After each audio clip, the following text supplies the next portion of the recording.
அது மட்டுமல்ல, அமானிதங்களை சரியாக செலுத்த வேண்டும் என்பதை நமக்கு பெருமானார் ஸல்லல்லாஹு அலைஹி வஸல்லம் வழிகாட்டி சென்றிருக்கிறார்கள். அடுத்து சொன்னார்கள் பெருமானார் ஸல்லல்லாஹு அலைஹி வஸல்லம், மன்னித்து பழகுங்கள், நீங்கள் மன்னித்து பழகுங்கள், நீங்கள் மன்னித்தால் உயர்வடைவீர்கள் என்று சொன்னார்கள் பெருமான் ஸல்லல்லாஹு அலைஹி வஸல்லம்.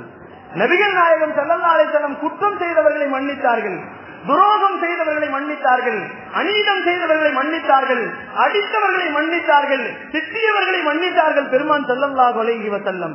குற்றம் புரிந்தவர்களை மன்னித்தார்கள். அருமை நாயகம் ஸல்லல்லாஹு அலைஹி வஸல்லம் அவர்கள் உயர்ந்த இடத்திலே இருந்து கொண்டிருக்கிறார்கள். அது அடுத்து பெருமானார் ஸல்லல்லாஹு அலைஹி வஸல்லம் சொன்னார்கள், உனக்கு கொடுக்க தடுத்தவரை நீங்கள் கொடுங்கள் என்று சொன்னார்கள். உனக்கு பதவியை கொடுக்க கூடாது என்று நினைப்பவனுக்கு நீங்கள் கொடுங்கள். நபிகள் நாயகம் ஸல்லல்லாஹு அலைஹி வஸல்லம் அவர்கள் உம்ராவிற்கு செல்வதற்கு முன்னால் உஸ்மான் இப்னு தல்ஹா ரலியல்லாஹு தஆலா இடத்திலே மக்காவின் சாவியை கேட்டார்கள். அவர்கள் சொன்னார்கள், தரம் மறுத்தார்கள். தரம் மறுத்தவர்களுக்கு நீங்கள் கொடுங்கள் என்று சொன்னார்கள்.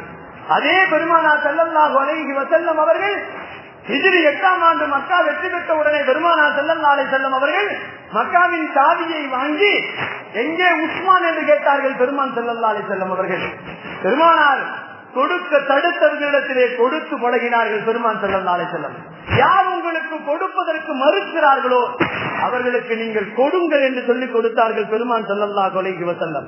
அன்பிற்கினி அவர்களை அல்லாஹ்வின் நல்லடியார்களே, பெருமானார் ஸல்லல்லாஹு அலைஹி வஸல்லம் அவர்கள் இது மட்டுமல்ல, பெருமானார் தூதி மன் ஹர்ரக என்று சொன்னார்கள். பெருமானார் ஸல்லல்லாஹு அலைஹி வஸல்லம் ஹர்ரமக, உனக்கு தடுத்தான் அல்லவா, உனக்கு ஹராமாக்கினான் அல்லவா, உன்னிடத்திலே தரக்கூடாது என்று நினைத்தான் அல்லவா, அவனுக்கு கொடுங்கள் என்று பெருமானார் ஸல்லல்லாஹு அலைஹி வஸல்லம் நமக்கு சொல்லி காட்டுகிறார்.